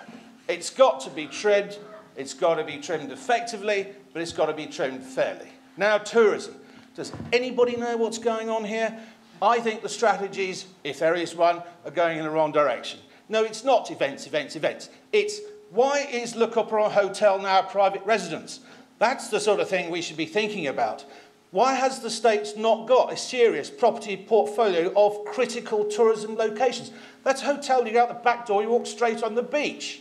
Now, they could easily have bought that as part of the state's property portfolio, public-private partnership with enterprising people who can do hotel, restaurant, catering and bar work, beach bar out the front, and Durrell, one of our major tourism attractions, £500,000 in the red. Why don't we bail them out and actually give them money to do the fantastic extension projects they want to do? That's what investing in tourism is all about, not spending it on flim-flam that's here one day and gone the next. Anne Southern. Thank you. The property tax is a document that was produced in response to a request for a way to raise some £40 million. What's good about it is there's a statutory amount on proposed statutory limit on the amount of tax relief available to landlords, and also to put beyond doubt that abusive claims for interest used to buy rental properties will not be accepted. That's good. So is the proposed windfall tax on land that's transferred for housing. Also good is to adjust the valuation of commercial properties, but to separate rates from parish control will prove unacceptable, and to raise the tax on tenants is also unacceptable. I just hope that if this tax does fall on stony ground, it doesn't result in a rise in GST. I'll certainly try to make sure that doesn't happen. In terms of the public sector growing, it's interesting because there were many voluntary redundancies in 2012, so maybe the growth is a response to a growing population with a need for more teachers and nurses on the front line. Ironically, the modernisation process is the most inefficient process that I've ever been involved in, and it's designed to produce efficiency savings. It resulted in a proliferation of HR officers, meetings were cancelled at short notice, paperwork arrived within half an hour of the meeting, decisions that I thought we'd made are now being revisited. Don't expect it to deliver savings anytime soon. In tourism I've spoken about at the other Hustings. Sorry, I didn't have time for that. Thank you. Lyndon Farnham. Don't worry, I'll make up for Anne on tourism. Right. Sam, thank you. Yes, the consultation paper, it's a piece of work Treasury really had to do. They had a duty to do it. There are one or two good ideas in it. I don't think many of them will see the light of day, though, so try not to be concerned about it. Jimmy, we do need to trim and restructure the civil service, but I won't join in the bashing of the civil service that seems to be common at election time. I think we have an excellent civil service. I think they do this island proud. It's not their fault that the politicians have overstaffed it and not structured it properly. But Senator Maclean has been addressing it, and I have confidence that if he's successful, he's going to continue to do so, and he better had if he wants to be back here again in a few years' time. Tourism. Tourism. He's going to have words with me after. But yes, the last strategy, Robert, was 2004 when we sat on the tourism board, and from 2003 to 2005, the states put in place a tourism board that was manned by the private sector. I've got the figures here. We had an increase 2003 to 2005 because we had a vibrant strategy. Now, it says something that strategy hasn't been touched since then. I would like to see tourism funding restored. I'd like to see the balance of the £10 million Tourism Development Fund put back in place, but it's not all about millions, it's about making sure the new Visit Jersey board is properly resourced and properly established, even if it did take 9 years to put in place, because we also agreed that in 2005 in principle. Thank you. Philip Bailhache. There's not much left to say, I think, when you get to the end of the row, but I agree very much with what Senator Maclean was saying about the managing of vacancies, or at least some of them centrally. But the most important consideration, obviously, is keeping spending down. And part of the problem remains our governmental system, which still needs reform. It's very difficult to operate collectively or corporately under the system that we have. A chief minister still can't appoint his own ministers. Do we have a tourism strategy? I am not sure that there is a cohesive strategy, but we certainly need one. I think that we have followed for far too many years the familiar and well-trodden path of advertising expensively in our traditional markets. And like others, I think I'd like to see much more innovation and much more investment, perhaps in event-led tourism, culture and our heritage, which are really glorious parts of the island's inheritance. I'd like to see a greater concentration on new markets in Europe. So far as the property tax is concerned, again, as others have said, this is a consultation paper and comments from members of the public are invited. For my part, I am sceptical as to whether many of the things considered are workable. And Andrew Green. Thank you, and although I'm last, I've actually got plenty to say. And I'll try and tackle all three questions, but I'll start with the public sector. Jimmy, this is a complex issue, and it's easy to have cheap shots. Let me give a couple of local examples. When a consultant retired from the microbiology department in the past, not that long ago, he could do a number of different skills. The Royal College of Surgeons doesn't allow that now, so one consultant becomes free. And if we want to give good service to our people, and I believe we do, we have to comply with that. But I'll give you a better example. It's all very well counting numbers. We counted numbers at the prison. We kept the prison officers right down to the level that fitted the book.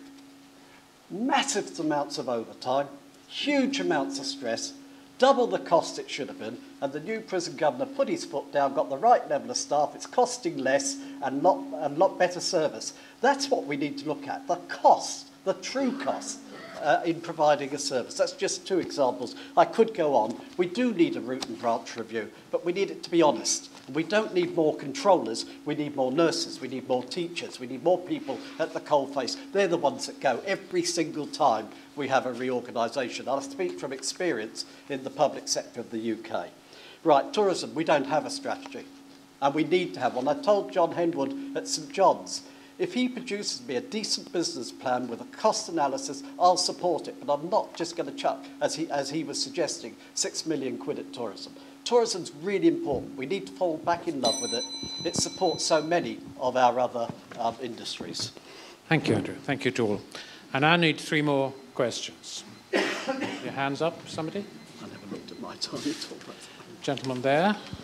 Can I have 2 more before we go any further? Gentleman back there. And one more. Good. One more? We'll do those 2 anyway. We'll see what... fellow at the back. Okay, there we go.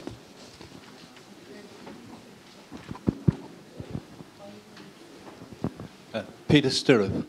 The candidates have all made reference to reducing red tape, but do they believe that the current planning regulations are too onerous when in the recent past it's led to a local organisation realising assets to invest outside of the island when they could have been invested in Jersey, in St Helier particularly, a sum of over £50 million at a time when there was high unemployment, and it would have provided support for the construction industry, for vocational training, for full-time jobs at the end of it, and also higher tax rates.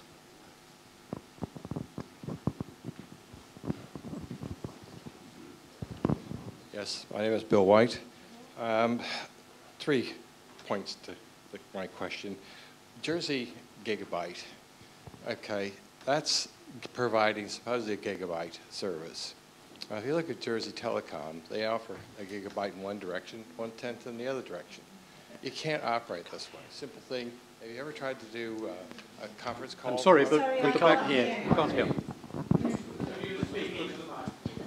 Have you ever tried to do a conference call using one? Okay.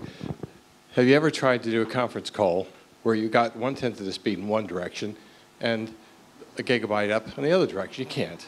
So you're just nobbling yourself. The second point with Jersey Gigabyte is other countries offer the service 1 gigabyte up, down for the cost of £20, not 60 for 1 up and 1/10 down. So you've got to look at that to look at your future. The other problem that you have is going on and off the island. If everybody here has a gigabyte, they can all talk to each other. How are you going to get on and off the island at 1 gigabyte? Okay? Now, you're trying to draw in future business in high technology. I won't use the word IT because it doesn't mean anything.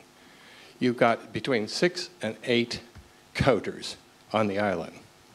So unless you're going to bring in all the people that are necessary to do this expansion in business, how and what are you doing to start training some of the people on the island?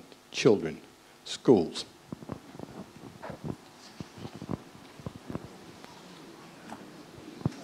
Thank you.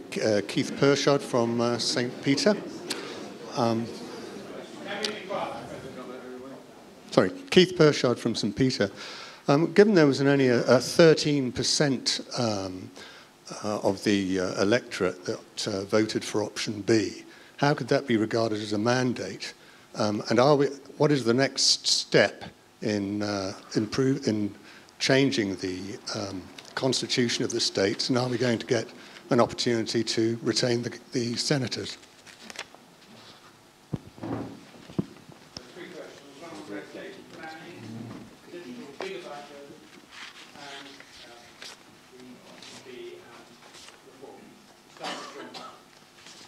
Thank you, Hamish. I've been in the planning system for 5 years. The planning process is what you're referring to. It is onerous, it is difficult, it is frustrating for me to be in on the planning panel and have to deal with the frustrations. The example you gave about a business deciding not to invest in Jersey is not unusual. It has happened before. And my solution to this would be to overhaul the planning process. Again, there was one review in 2007. It didn't work. We need to review it again. On question 2, Mr. White, on your whole technical question on gigabytes, I simply am not capable of answering that question for you tonight, but I would like to take it up. Finally, on reform of the states. 26% of the electorate voted in reform of the states. 86% of that 26%, which is a small portion, voted marginally for option B, but 86% voted for A and B together for reform of the states and was rejected by the Assembly. So when you say 13% voted for option B, in total, 86% of those that voted for change. And I think that's a sufficient mandate. Thank you. Chris Magee. With regards to the second question that we had, I'm not a technology expert, but at school I was in the last class at my school that was offered computing. It wasn't offered again. So I think there is a lot that needs to be done to address the issues. You mentioned the lack of coders on the island. My cousin is a software developer over in Canada, and he's got work, you know, coming out his ears. The opportunities are endless there. There's a lot of move towards automation, towards computerization, and having the young people that are skilled in the areas of coding and computer science is only going to help Jersey in the long run. Technology moves very quickly. I think that there is a lot of questions to be asked that have been mentioned before about why is Jersey Telecom and the other utilities running on a profit basis? Why are we not getting value for money?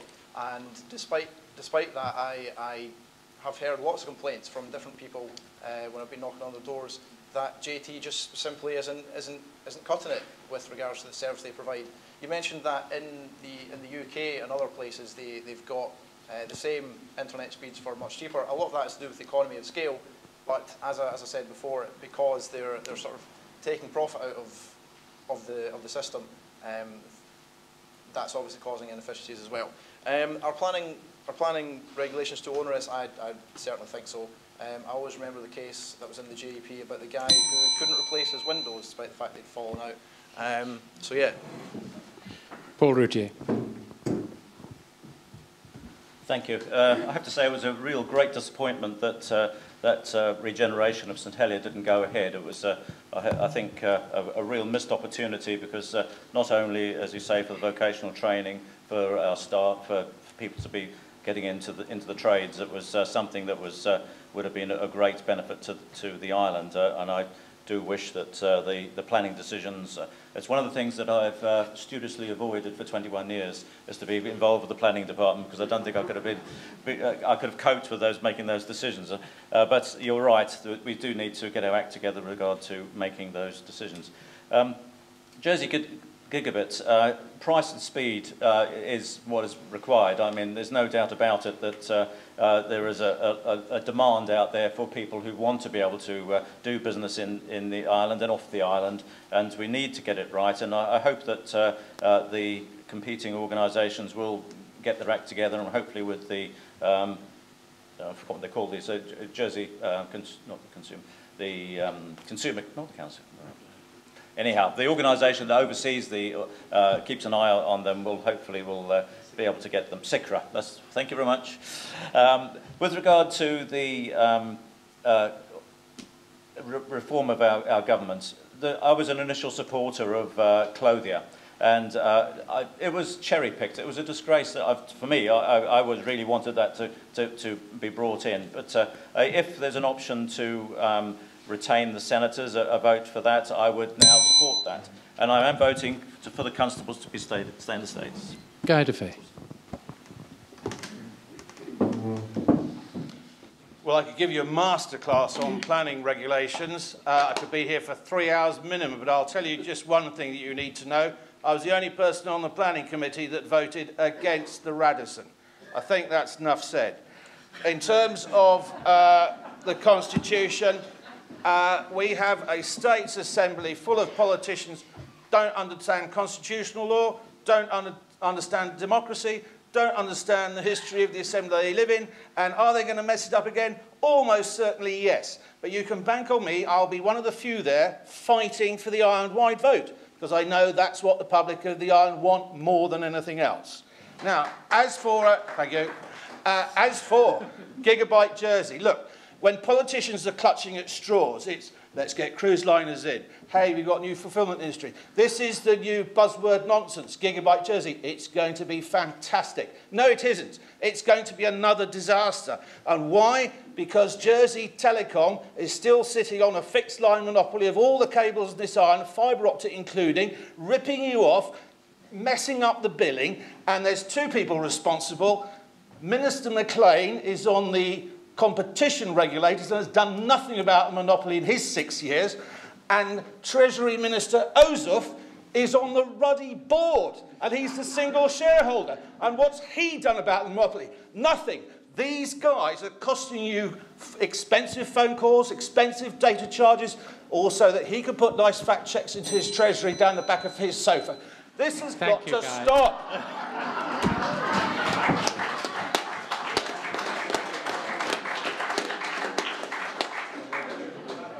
And Southern beat that. Can you wait to start the clock till the excitement died down?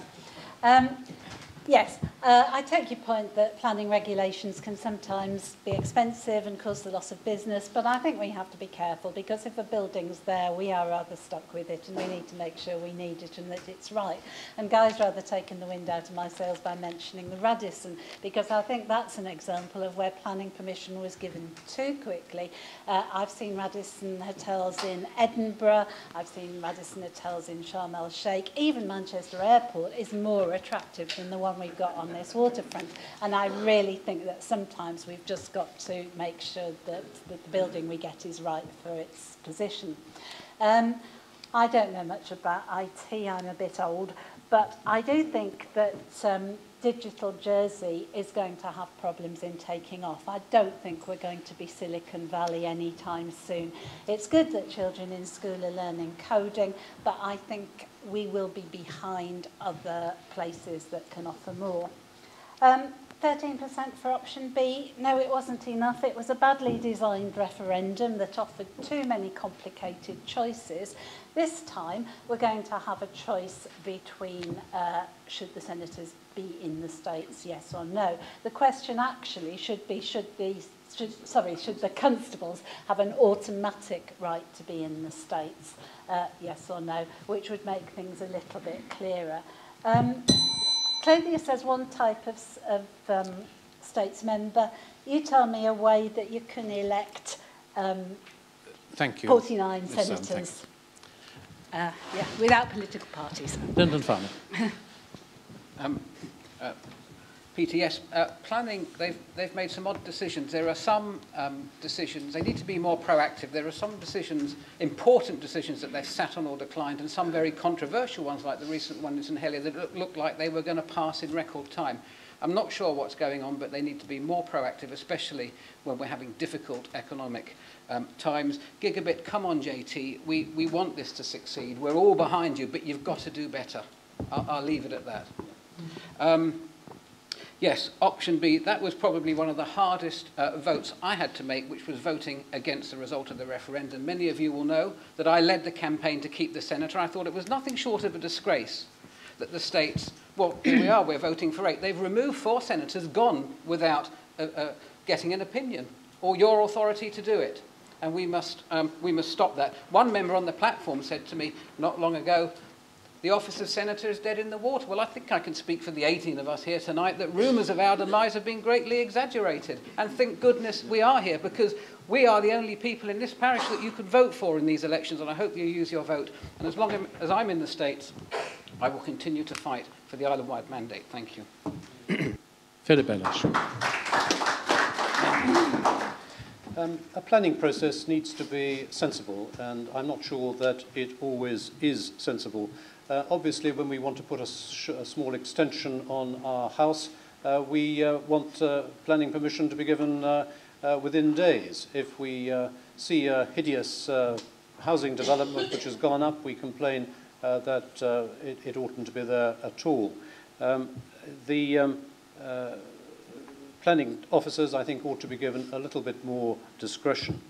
On the gigabit question, we had a very interesting response from Mr. de Faye, which had, I think, absolutely nothing to do with the question that was put.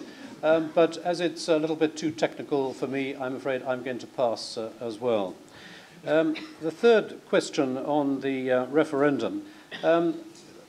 What is the expression? Lies, damned lies, and statistics. I don't mind how many people voted for option B. The fact of the matter is that 80% of the people voted for reform, and it was scandalous that we are left with what 20% of the people voted for, that is the status quo or option C. I think that was completely undemocratic. It is true that the turnout was low. It was only 26%. But then Mrs. Southern's two colleagues in the Democratic Party, I'm sorry, what is it called? Reform Jersey Party, obtained 14% and 17%, respectively, in the latest by-election for deputies in St Helier. Andrew Green. Thank you. Reducing red tape and planning. You know, sometimes we need to be courageous, and it was a great loss to the island that we lost that north of town plan. What we have at the moment in planning is often a compromise, and nobody gets anything they want. Yeah? And that's what I might suggest happened to the Radisson. And who on earth would have put an energy from waste recovery plant on our Ramside site? Who would do that, I ask you? No one did. Well, it's there now. As for the referendum question, it was wrong. It should have been a yes or no answer. Referendums are always based on yes or no answer. 85% in Scotland, in or out, yes or no. It's not some Woolworths sweetie pick and mix or some light entertainment who wants to be a millionaire multi-choice. That's what we had. No, referendums are yes or no. And I brought this question to the States for constables. Constables in or out, yes or no. And I think the next stage should be senators, yes or no. And I know the answer to both, by the way. Yes, that's the answer to both. Now, Gigabit Jersey. When I was brought up, we had no electricity, we had no telephone, and all that, you know. So I don't really understand a great deal about it. What I do know is if we sit on our hands and do nothing whilst the world passes us by, we will always be regretting it. We need to get on and do something about it. Alan Maclean. Thank you. Ladies and gentlemen, the planning process is too onerous. It is improving, I'm delighted to say. It's also too costly. One thing we saw planning do at the time of the Comprehensive Spending Review, to balance its budget, it puts fees up. We're more expensive in many places in London, and that's just not acceptable. We need to balance social, environmental and economic factors as part of the planning process. Planning can enhance the island and enhance the economy, but we have to be balanced in our approach, and there's no proper economic considerations for many big developments. As far as Gigabit Jersey is concerned, a £40 million investment is very positive for the island. It drives inward investment, and that's a good thing. As far as the Competition Authority is concerned, and pricing, yes, we're too expensive. That's to do in part with historic agreements with British Telecom in the UK. I have responsibility or oversight for the Competition Authority. I don't have powers under the law to do very much about it. As you would imagine, a Competition Authority has to be independent. They took on Jersey Telecoms and lost over single-line rental. That was unfortunate. They lost on a technicality. We have to deal with giving more powers to the Competition Authority to deal with these matters. As far as the other issue was concerned, I support the senators, absolutely. The referendum was complicated. I voted for C. I really was after D because I didn't like the options that were presented to me. And I think that next time we're only going to solve the problem if we have an independent commission. We can't reform ourselves. That is patently obvious. Malcolm Ferey. Thank you. Well, I covered two of these points in my opening address. Obviously, planning, we do need to do it in line with the existing surroundings, but where you have a planning application in the middle of town, as long as it's in line with the existing surroundings, those type of applications need to be processed quickly because the investment that we get back from it and the way that money filters down through the economy does benefit everybody. In relation to Gigabit Jersey, these little black boxes are all of our futures. At the moment, if you go into a government department and you go to claim a benefit or whatever it is you need to do, you fill out a form, you prove your identity, you have to produce birth certificates. Once you have a digital identity on a mobile phone and your identity has been authenticated, all you will need to do is present your phone, they will be able to scan it, the whole rest of that process will then just zip through the system. We are talking a long way off, not that long though. If we move now to make sure that we've got the infrastructure in place, this is infinitely possible. In relation to the referendum, I'm very much for looking forward. We have a yes-no answer now. Once we get the results of that referendum, then we will be able to build on what we need to do for the next stage. So I very much hope that it's a yes response. We can keep the constables, we can keep what's good about Jersey, and then we can decide how we need to change the rest of our government structure. Thank you. Konrad Kruszynski. Somehow everyone here managed to avoid the unemployment issue, so I will talk about unemployment. I think high unemployment in Jersey has something to do with the lack of strategy of how to use skills and talents of young people. And I came up with my personal idea, the Talent Factory, as a project organization at developing the talents of young people and allowing expanding of horizons in many different areas of life, such as music, film, political circles, meet with politicians, allowing to bring the power to the public, build relationship between public and authority, expand interest in the public. Could you topics. address the questions, please, Mr. Kruszynski? Pardon? There were 3 questions. Could you address at least one of them? Yeah, that's the first one. Fine. Dubious, but carry on. In terms of internet service, in terms of the internet service and prices of line usage, I suggest you ask some members on the platform here how many millions of pounds was wasted on the Digital Jersey project. Thank you. Thank you. John Young. Planning. Big problems. I would refer you to the scrutiny report the Environment Panel produced. We seem to have been interviewing the Environment Minister every quarter on this. The issues are complex. We need to have overall master plans for the big schemes. And it's desperately important we have a resilient master plan for the town, because otherwise we take big risks with our open environment. We don't have that. We have a lack of political direction. And I think we've got still this thing called the Regeneration Steering Group, where I've been asking questions for 3 or 6 months trying to get answers, not a peep. And the issues are, as well as the big picture where we don't have that direction, applicants have to go in and take risks on the basis of officer advice, which often turns out to be inconsistent with what the final decision. One really feels for this. We've got to sort it out. There is a Society of Planning Officer report that was commissioned by the Chief Minister. It's superficial and frankly useless. So it's a priority to sort out for the future. I'm a fan on Gigabit Jersey. I don't know about the technicalities. I leave it to those experts. But I'm a fan of high-speed internet. It creates business opportunities and new jobs. And I've got 50 megabytes on my fibre link. It took me a while to get it to work properly, but boy, oh boy, when it does, absolutely great. But the costs are too high, and all these data charges, we're in danger of killing that initiative. Great that there's the coding going on in the schools. I've got a Raspberry Pi. I'm learning to code with it like the old BBC. And I'll have to defer on the option 13%. Sorry, Sarah Ferguson. Thank you.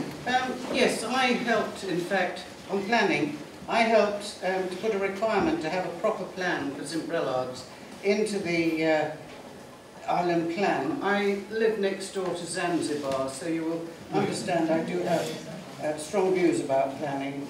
Somebody today complained about the proliferation of Art Deco houses.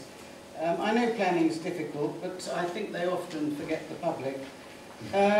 Computers, yes, our download charges are appalling, unless you want to sit up after midnight. Yes, I'm very pleased to see that schools are teaching coding, or as I view it, programming, although they've got to be careful not to make too much of it, because when I was at business school 30 years ago, we had 2 weeks to learn how to do basic programs on the computer, to run programs. So, you know, don't make it too complicated. It's something quite simple. Everybody can do it. And I understand that our connection between the UK and Jersey and the cost of it is one of our big problems. Referendum, previous referendum wasn't a true referendum. This one was intended to be clothier or not clothier. That was the choice we were originally given. But it was amended by the states, as Deputy Green has said, to connétabs, no connétabs. Yes, I voted for option C because I think senators have an extremely valuable use and should be retained.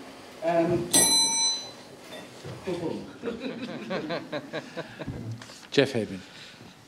Sir, Jersey Gigabit, I have to be honest and say I don't know enough about it, except for the very obvious fact, as we all know, connectivity in the future is key to absolutely everything. So, but how quite that is sorted out in the local area, I'm not quite sure.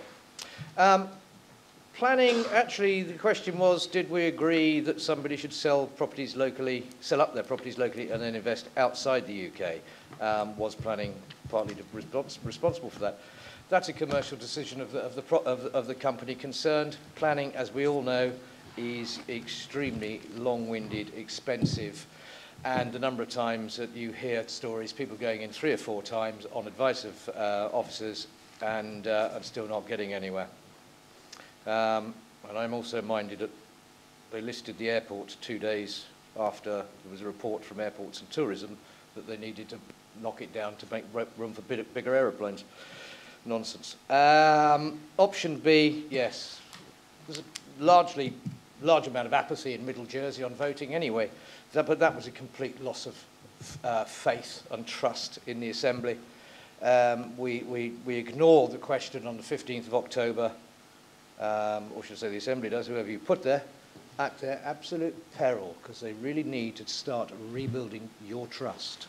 And senators, I'm sorry, yes, there should be more of them. They're the only people who are going to put the island first. David Richardson. As for the town developments, I do think there needs to be a strategy put in place. It was a pity we missed that. The town needs to be made vibrant. There are too many unoccupied buildings. We need to probably design more flats. There's a capacity to put a lot of people into housing and create a vibrant St. Helier.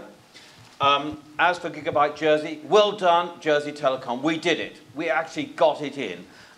It was a very firm decision we had to make. A lot was invested in it.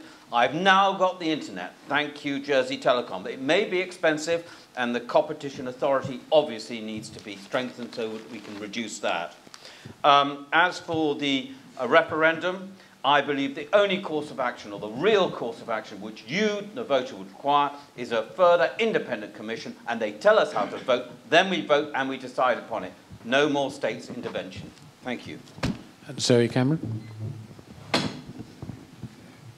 With regard to Gigabyte Jersey, it concerns me that we're so far behind, and not only that, it's probably the most expensive place I've ever come across to use the internet. There's countries now that are giving free Wi-Fi even in their forests, and this is where the future lies. So I think we've got to really look and invest properly if we seriously want to attract that kind of investment in the future. With regard to planning, I think it's another example of the fact that our states is far too fragmented and works in silos, and it would benefit from being far more brought in the decisions sort of combined with what's right for tourism and all the infrastructure generally, is far too sort of caught up in each individual project and can be kind of over-regulating and crippling. With regards to the reform, I think we had a low turnout in contrast to Scotland because the question was confusing and it didn't really resonate with the electorate. So I'm pleased that, in fact, the decision was taken not to go ahead with option B.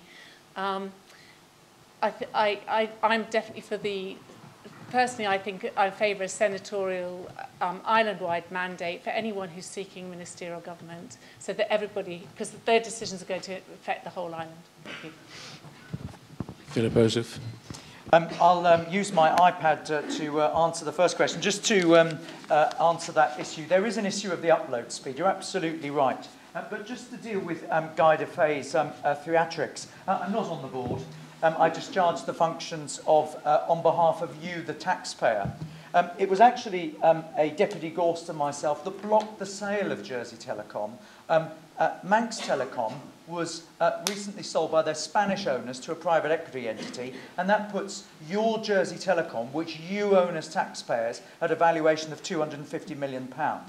Now, it does mean that when we can do things differently, we can put in digital infrastructure. And I know this means some things to some people and some things to others, but technology is going to change every aspect of our lives. whether or not it's healthcare at home, whether or not it's learning at your St Martin's school, whether it's coding. It's going to transform all of our lives, and it's going to carry on getting quicker. And at the heart of this is the infrastructure. The costs are not right. Senator Maclean and I agree that the law that he operates with SICRA to regulate it is 10 years on, not fit for purpose. They need to have a tougher law, and we're working on that together, Guy. And that's what you expect of ministers. I'm actually very optimistic about Digital Jersey's future. Planning, I've got a planning application at the moment, so perhaps I shouldn't say anything. But look, I think they're too lax in some areas and they're too strong in others. It takes too long, there's too much red tape, and I was as aghast as anybody with Gas Place being rushed through 2 days before we were supposed to end in office. And I can't say anything else on constables, but I'll post an answer online. Ian Gorst. Thank you very much. Yeah, I think the planning is difficult. It's about social, community, it's about economic. And I think in the particular case, although it's difficult to talk about particular cases that you refer to, Peter, there wasn't enough consideration given to the economic benefit. And that's got to change on big schemes like that, where generally the public were supportive of it. Of course, sometimes it can be the other way, where they shouldn't be considering the economic benefits quite so much. Gigabit Jersey was absolutely the right decision because of all the reasons that we know. Technology is transforming our lives. And if we want to, come back to the point about managing states' costs, technology is going to enable us to do that in a way that we could never think about. The way that we can care for the elderly, the way that we can educate ourselves. It's all going to be around technology. And Jersey Digital is working right at this very moment. They've got a course for 14 coders, and they're going to go out into the community and fill these places for what is going to be a new digital sector. Education have got a new Thinking Different strategy, which is about getting digital education into our schools. And it disappoints me to hear people who can't see that this is where the future is, and if we lag behind, that will be to all of our detriment. We cannot lag behind, we have to go faster. Option B and the referendum, that's what the public said. And that was why I voted for, it might not have been very many of them, but those that turned out to vote said that's what they wanted. We've now got the referendum, so we're sort of going back to the start. We've got the referendum on conitarbs. That's going to be a base for us. We've already had independent panels looking at what we should do. That was Clothier. The only way we can deal with it is for the executive actually to take hold of it and start to deliver the change that the public wants. Thank you, Mr. Gorst. I said that we'd go on to 9:30 and see how it goes. It's now 9:35.